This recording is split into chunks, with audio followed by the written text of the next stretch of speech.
Olá, bem-vindos a mais uma viagem na história. A nossa jornada de hoje nos leva às represas do Vale do Ruhr, onde uma missão impossível teve sucesso.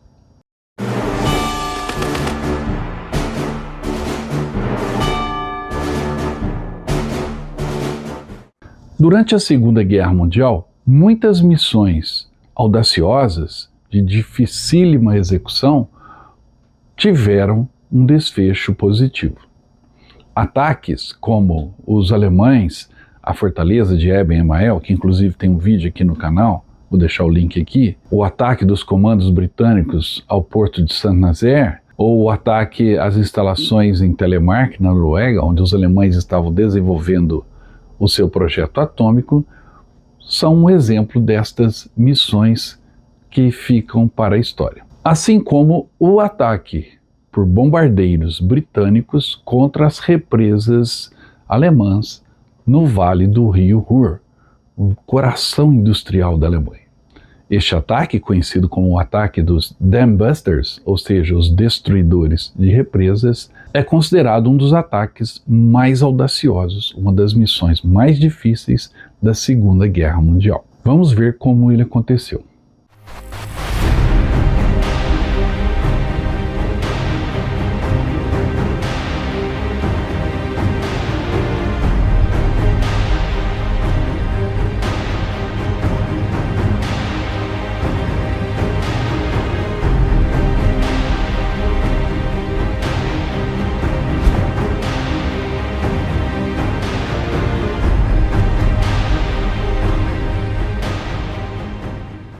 As barragens no Vale do Ruhr, o coração industrial da Alemanha, já eram consideradas alvos estratégicos mesmo antes do início da Segunda Guerra Mundial, pois o fornecimento de água e energia era considerado vital para as siderúrgicas, fábricas e cidades industriais do Ruhr. Estas barragens eram incrivelmente difíceis de atacar, estavam bem defendidas e os métodos tradicionais de bombardeio simplesmente não a atingiriam em cheio. Em teoria, poderiam ser destruídas por cargas colocadas contra as paredes da barragem, sob a água, mas os alemães já tinham instalado pesadas redes de torpedos para proteger as instalações contra um ataque submerso. Mas um ataque e a consequente destruição das barragens causariam uma perturbação terrível na produção de guerra alemã, algo que era vital desde 1939. Pensando nisso, planos começaram a serem desenvolvidos para atingir as barragens do Ruhr e também os métodos para este feito. O plano parecia cada vez mais necessário no auge da Segunda Guerra Mundial e até o próprio rei da Inglaterra, George VI, se envolveu pessoalmente no planejamento desta operação, o que mostra o seu grau de importância. Dessa necessidade e urgência nasceu a Operação Chastis, ou seja, castigo. Um objetivo tão difícil, uma missão tão audaciosa, exigiria, obviamente, recursos, meios, armas e treinamentos também inéditos. Foi o que aconteceu para que esta missão, a missão Chastis, castigo, também conhecida como o ataque dos Dam Busters, tivesse sucesso. Para isso, inventividade e inteligência foram necessários, além da coragem, é claro. Um relatório rejeitado dentro da Royal Air Force dizia que para romper as barragens do Ruhr, uma aeronave voando baixo teria que lançar uma enorme bomba que atingiria a barragem, afundaria e então explodiria contra ela na base da parede da represa, dentro da água. O problema era que tal bomba não existia e, em qualquer caso, o tamanho necessário de tal bomba excederia a carga útil de qualquer aeronave existente na Royal Air Force. Seria necessário, então, o desenvolvimento de uma nova arma. Duas coisas foram necessárias para que este ataque acontecesse. A primeira, obviamente, a coragem dos pilotos britânicos e a ousadia do plano. Mas nada disso seria possível se não fosse a invenção da famosa bomba quicante, ou a bomba que veio batendo sobre a superfície da água da represa até encontrar a barreira de concreto que barrava toda a água tão importante para a indústria alemã naquela época. Essa bomba foi desenvolvida na Inglaterra pelo Sir Cavaleiro Barnes Wallis, o inventor da bomba quicante.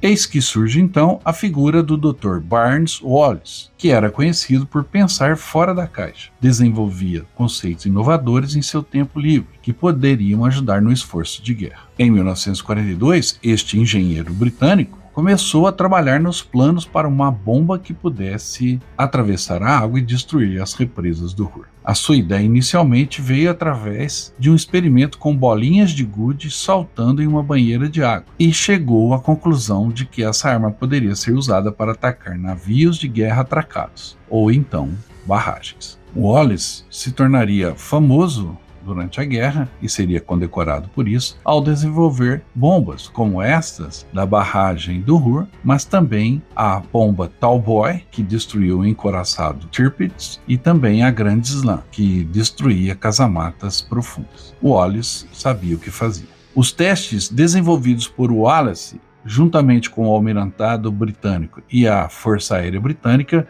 revelaram que a bomba teria que ter uma forma de tambor e precisava ser lançada de uma altura de 18 metros de altura contra a superfície da água e a uma velocidade de 370 km por hora. Com isso, a bomba giraria para trás na superfície da água, ricocheteando na superfície antes de atingir a represa, e o giro consequente empurraria a bomba para baixo na parede da barragem, explodindo em sua base.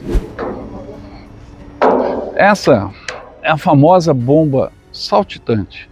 Essa bomba foi desenvolvida, inventada durante a Segunda Guerra Mundial para um ataque que ficou famoso na história militar. O ousado ataque dos Dam Busters, os destruidores de represas. Em 1943, há 80 anos atrás, a história seria escrita aqui no coração da Alemanha. Resolvido o problema da bomba, agora era hora de treinar os bombardeiros Lancaster modificados que carregariam esta bomba e as suas tripulações, que teriam uma missão difícil pela frente. Mas de nada adianta o avanço tecnológico, a invenção de novos meios, novas bombas, novas táticas de guerra, se aqueles que irão executar esta missão não tivessem o necessário, a coragem para executá-la. No final de março de 1943, um novo esquadrão foi formado dentro da Royal Air Force para realizar este ataque às barragens do Ruhr. O Esquadrão 617, também conhecido como Esquadrão X, foi liderado pelo comandante de ala Guy Gibson, que tinha 24 anos à época.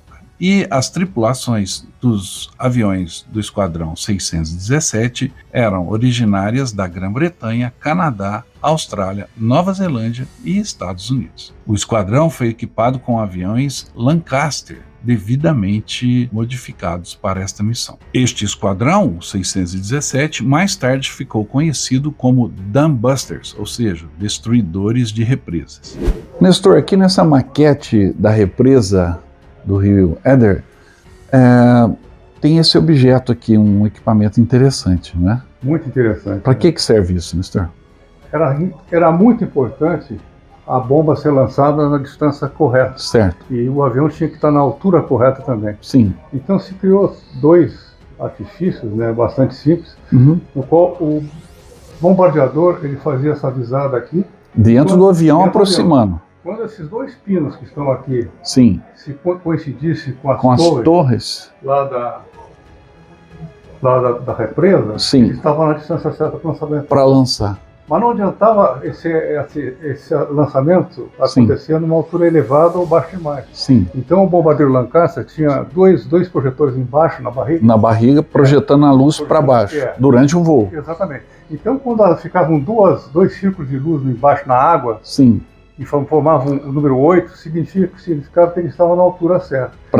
Para saber a altura em relação à profundidade da represa? Não, a altura que tinha que lançar. Que ele tinha que lançar, sim. Então, no momento que esses dois pinos coincidisse com as duas torres. E formasse o número 8. A luz embaixo formasse o 8. Bomba lançada. Isso mesmo. Então, além de enfrentar a distância num avião gigante, pesado, flaque antiaéreo, bastante. E caças inimigos, e além disso ainda tinham que fazer essa medição. Era uma bomba matemática, né? Do Sr. Wallace, né? A bomba matemática. Interessante a fama que pegou esse grupo, 617. Sim. E mais tarde, em 44, vai afundar o Tirpitz na Noruega, né? Muito bem. Um bando de heróis, vamos dizer. Um bando de heróis, né? Olha aqui que interessante.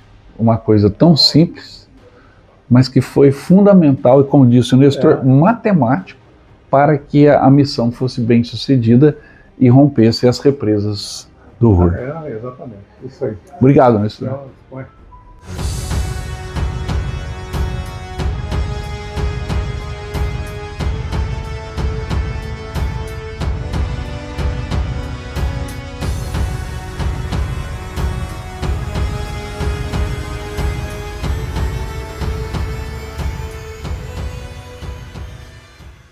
O esquadrão iniciou um treinamento intensivo em bombardeiros Lancaster modificados, praticando voo noturno e navegação de baixo nível sobre cursos de água e sistema de canais, cruzando o país, incluindo a Escócia. Bombas simuladas de treino foram lançadas em diferentes reservatórios britânicos, mas nenhuma das tripulações sabia ainda o motivo dessas operações. O avião que equipava o Esquadrão 617, o Avro Lancaster, foi um dos bombardeiros pesados mais famosos da Segunda Guerra Mundial, com uma envergadura de 30 metros e 4 motores Rolls-Royce V12. O Lancaster poderia transportar a carga de bombas mais pesada do teatro de operações europeu, que ficou conhecida também como bomba saltitante, pelo seu quique sobre a superfície da água.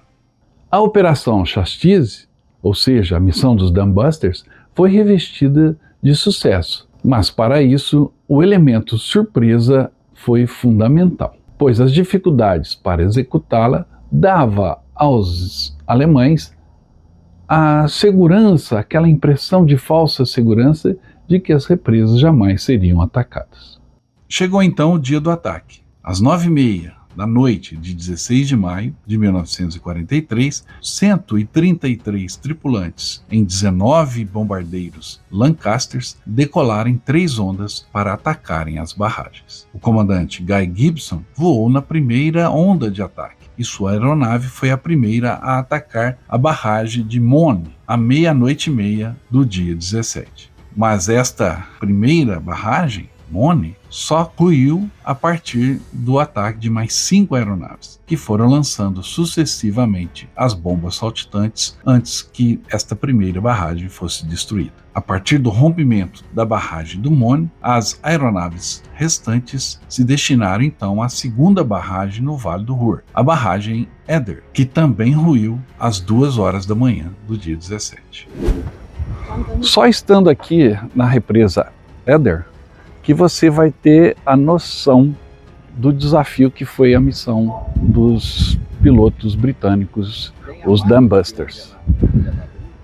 Eles vieram nessa direção, vou pedir até para o câmera, vou chegar aqui mais perto para mostrar para vocês, eles vieram nessa direção, voando a cerca de 30 metros de altura.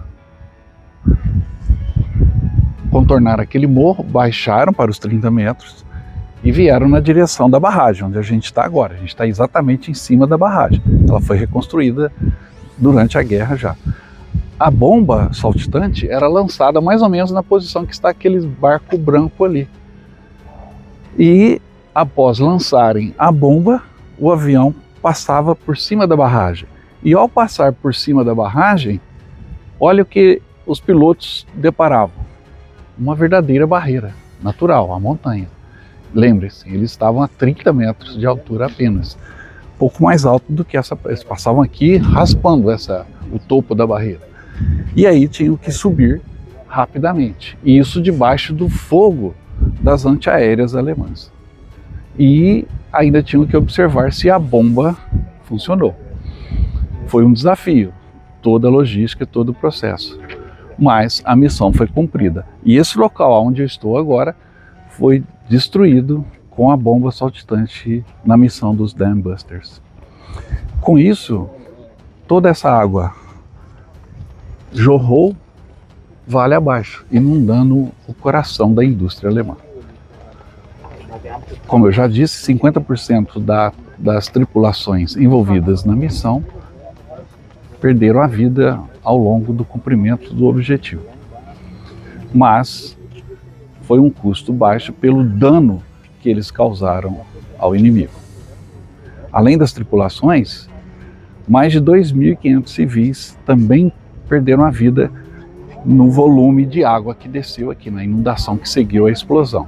2.500 civis alemães, mais trabalhadores e soldados aqui. O que aconteceu aqui na represa Eder e também na outra represa que também foi atingida foi um feito histórico, ao mesmo tempo que um desastre para quem vive por aqui. As marcas disso estão até hoje.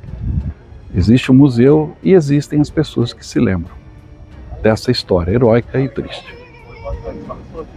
A primeira onda chegou sobre a barragem Mone e o avião, pilotado por Gibson, foi o primeiro a atacar. Ele fez uma aproximação bem sucedida, a bomba detonou, mas não rompeu a barragem. O avião que vinha logo atrás foi atingido pela artilharia antiaérea e caiu, matando os 4 tripulantes, logo após lançar sua bomba. Mais 3 aviões vieram e a barragem foi rompida pelo avião pilotado por David Maltby.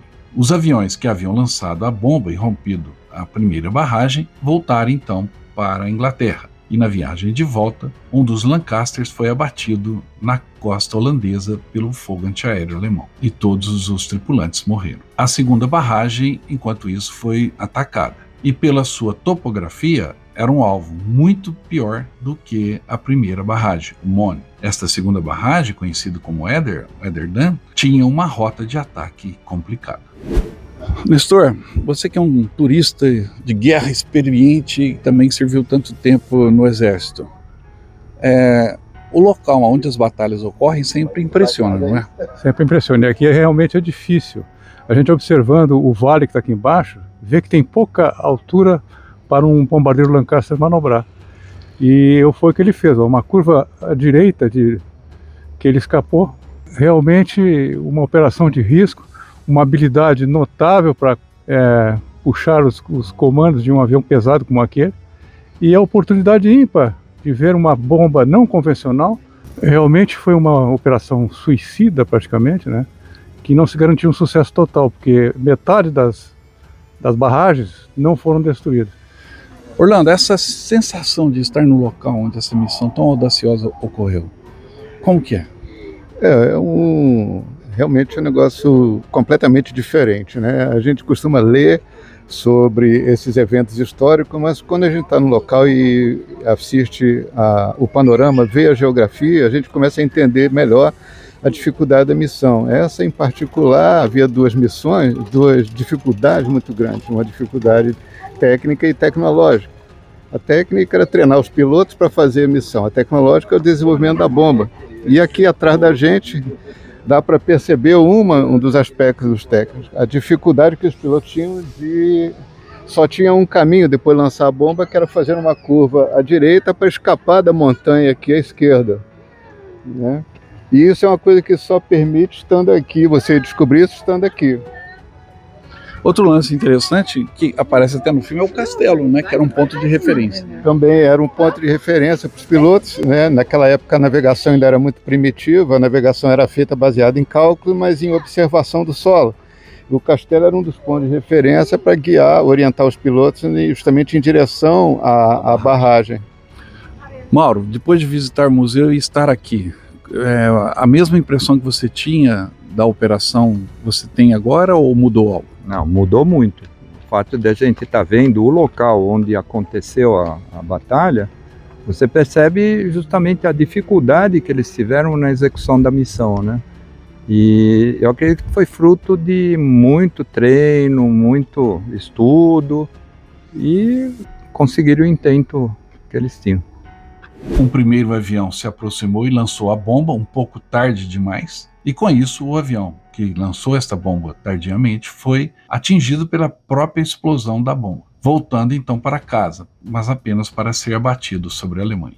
Um segundo avião deixou cair a bomba no momento certo, mas a barragem permaneceu de pé. E o último avião da leva destinada a atingir a represa Eder o fez de maneira perfeita. A bomba funcionou perfeitamente, pois fora lançada com precisão, e explodiu com um tremendo impacto que abalou a base da barragem, fazendo um buraco na represa, e tudo desabou. A segunda barragem na represa Eder foi destruída e a água rompeu furiosamente em direção ao Vale do Ruhr. A terceira represa, Sor, também foi atacada pelos Lancasters do Esquadrão 617, mas apesar da precisão dos lançamentos, ela não ruiu. Com isso, os aviões restantes, tendo atingido duas represas e as destruído, voltaram para a Inglaterra.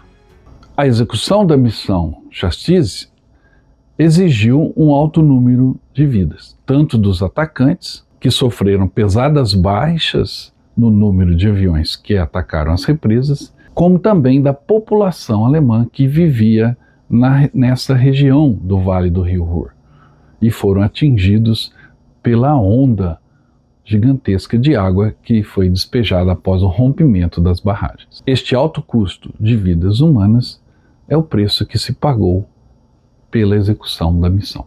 Os sobreviventes entre os atacantes tiveram seu nome coberto de glória, ganharam manchetes e foram condecorados. Para os alemães, hoje resta o pesar e a lembrança daqueles que se foram com o ataque. Dos 133 tripulantes participantes, 53 foram mortos e 3 tornaram-se prisioneiros de guerra. 8 aeronaves das 19 não retornaram. Dos que morreram durante a missão, outros 32 morreriam depois em outras ações na guerra. Quando as barragens romperam, uma onda colossal de água, estimada em 10 metros de altura e viajando a 24 km por hora, varreu o Vale do Ruhr, destruindo tudo em seu caminho. Além do impacto na produção industrial alemã, que foi considerado pelos próprios alemães como limitado, o ataque também teve um impulso moral significativo para o povo da Grã-Bretanha, um feito que foi celebrado nas ruas. A tripulação sobrevivente do Esquadrão 617 foi elogiada como heróis, e Guy Gibson foi premiado com a Victoria Cross por suas ações durante o ataque. O ataque também estabeleceu o Esquadrão 617 como uma unidade especializada em bombardeio de precisão, experimentando novas miras de bombas, técnicas de marcação de alvos e novas bombas colossais como a Tallboy, desenvolvidas por Barnes-Wallis. Para os alemães que vivem na região das represas, no Vale do Ruhr, o fato de, até hoje, 80 anos depois, turistas britânicos visitarem o local é um pouco ofensivo, pois a região, até hoje, se sente enlutada pelos mais de 1.300 civis que morreram em consequência deste ataque. Nessa região, próxima à represa Eder, existe um museu dedicado ao ataque, que é muito visitado, e nós do Viagem na História tivemos a oportunidade de conhecê-lo, bem como a própria barragem Eder. Hoje uma região muito procurada pela população alemã, principalmente no verão. Ali virou uma praia para os alemães. Mas tudo ainda está muito vivo na memória. E as marcas do ataque dos Dambusters ainda latente, na história e na memória das pessoas. Representando ou contando toda essa história está o Speermauer Museum. Esse museu é rico no acervo, é um museu simples, pequeno, mas a história que ele conta é fantástica. Fomos muito bem recebidos aqui e eu quero mostrar para vocês todo o acervo do museu sobre o ataque dos Dambusters. Vamos lá!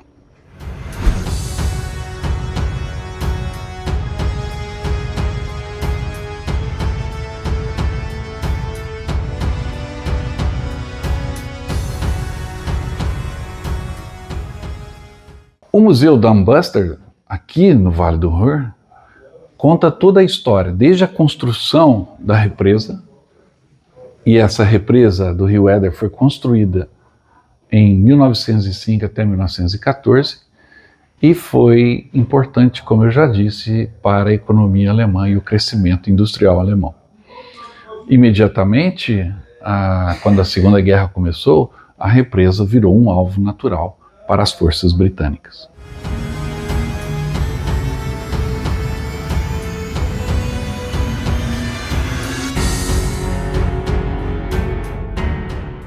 A destruição das represas do Ruhr eram fundamentais na estratégia de guerra. Neutralizar a capacidade industrial inimiga sempre é uma arma que funciona durante uma guerra prolongada. A ruptura que foi provocada na barragem abalou não só essa estrutura de concreto, abalou a economia alemã em tempos de guerra e a produção industrial. A missão, por mais alta que ela tenha sido em termos de risco para os pilotos e também de risco que se concretizou, pois 50% das tripulações dos Lancasters que atacaram a represa foram abatidos ou sofreram algum tipo de acidente por conta da missão. Então as perdas foram de 50%, o que é muito alto em uma ação militar. Mas o objetivo foi cumprido. As represas do Ruhr caíram.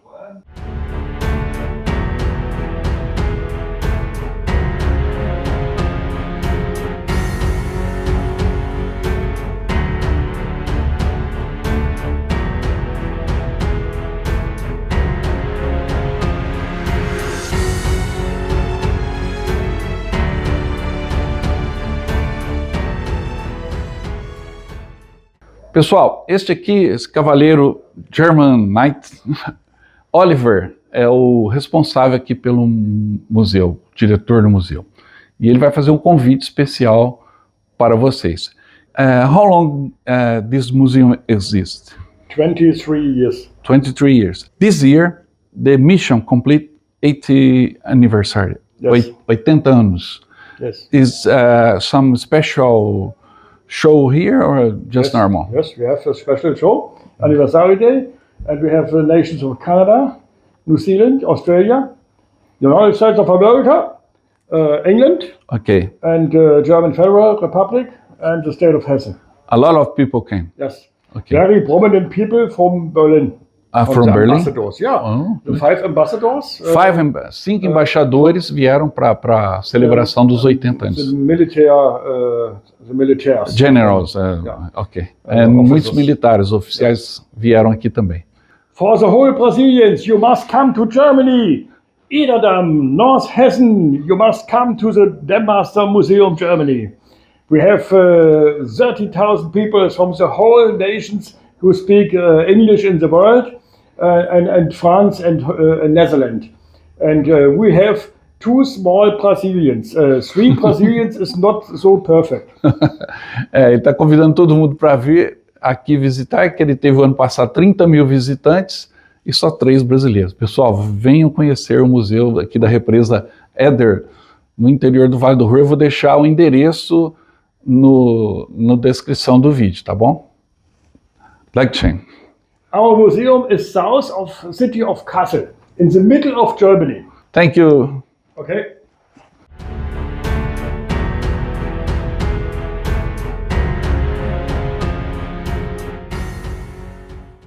Pessoal, agora a gente está na entrada do Speer Mauer Museu.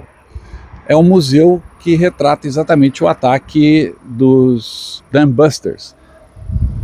Existe um filme famoso, você já deve ter assistido, quem não assistiu eu recomendo, para entender o que foi essa missão. Muito mais famoso do que o filme foi exatamente a missão. Ousada, desafiadora, corajosa e taticamente e estruturalmente vital para o esforço de guerra aliado. Essa foi uma das bombas usadas, a chamada bomba que quica, né? Qual que seria? A bomba saltitante, né? Essa bomba que batia na água e rolava, quicava até encontrar a parede da represa e aí a detonação acontecia como aconteceu. Orlando, o que você achou do museu e da história que a gente conheceu aqui? O museu é muito bem construído, ele é muito didático, né? Tem uma série de documentos históricos da época que dá para o visitante entender exatamente a missão militar e o que se sucedeu naqueles dias. E também as consequências, né, da destruição da represa, que foi a inundação, mas também a falta de energia para alimentar as indústrias alemãs e ajudar no esforço, né, de guerra aliado. Deu para aprender alguma coisa? Muita coisa. Vale a visita. Vale a visita, e inclusive o proprietário do museu é uma pessoa extremamente simpática e está sempre disposto a ajudar e a conversar e esclarecer as dúvidas dos visitantes. Muito bem. Vamos saber a opinião da Gislaine. Gislaine, o que você achou aqui do museu? Achei uma visita muito proveitosa. Acho que ele tem documentos autênticos da época. Eu vi muitos documentos aí que são autênticos, muitas curiosidades e vale a pena a visita, sem dúvida. E você, Nestor? O museu é muito interessante, é um museu simples, né? Mas ele tem em exposição essa bomba não convencional que causou muito estrago aos alemães, né? Vale a pena uma visita, vale a pena conferir outros detalhes sobre o comandante Gibson do Esquadrão 617, que executou a missão quase suicida, e um museu que fica aberto das 11 da manhã em diante, tá ok? Por fim, Mauro. O que você achou aqui do museu? Então, é claro, um acervo muito bom, variado, né, bem conservado. E o interessante aqui é ver isso aqui, ó, essa bomba, que antes não existia, não é? Porque não é uma bomba convencional e alguém, à medida que surgiu a necessidade de fazer um serviço, eles partiram de um projeto, alguém muito inventivo concluiu e desenvolveu isso aqui para fazer um serviço que era necessário naquele momento e que acabou saindo muito bem graças à tecnologia e à bravura de alguns homens, né? Causou destruição, mortes, né? Infelizmente. Paciência, é guerra, depois da guerra, e eles precisavam arrebentar as represas ali para parar a produção. Exatamente. O sucesso da execução da missão pelo Esquadrão 617 inspirou filmes e livros. Muitas imagens que usamos aqui é de um filme da década de 50, hoje considerado um clássico do cinema de guerra, chamado exatamente The Dumbusters, que foi lançado no Brasil com o título Labaredas do Inferno. Um filme muito interessante e fiel aos fatos. Alguns autores britânicos conceituados escreveram livros tendo como tema a Operação Chastise, que é justamente esse o nome do livro de Max Hastings, chamado Chastise, um dos melhores sobre o assunto. Outro autor conceituado, James Holland, escreveu Dumbusters, também um bom livro. E esse também é o título do livro de Max Arthur, Dumbusters. Esses são os 3 melhores que infelizmente ainda não ganharam edição em português. No YouTube você encontra alguns outros documentários ou trechos do filme sobre a Operação Chastise. Vale a pena ampliar os seus horizontes sobre esta ação ousada na Segunda Guerra Mundial.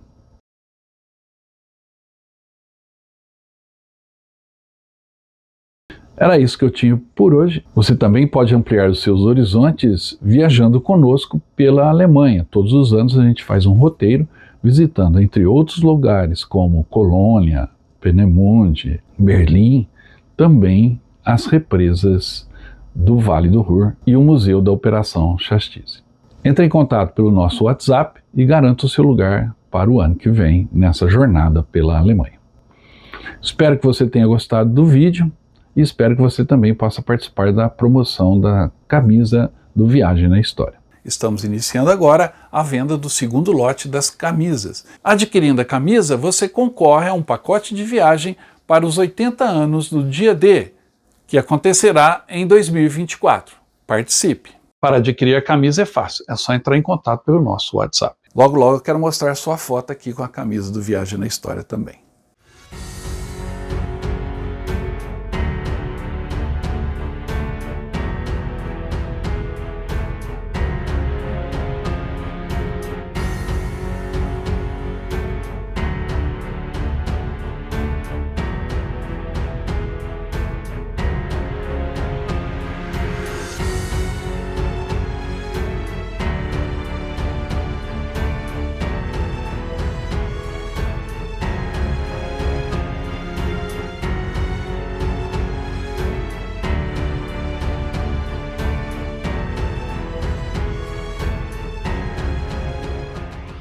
Não se esqueça também de dar um like nesse vídeo, deixar o seu comentário ao final e se inscrever no canal Viagem na História. E eu volto logo com mais histórias de guerra. Até mais!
I've had Hendrix, Carling Black Label.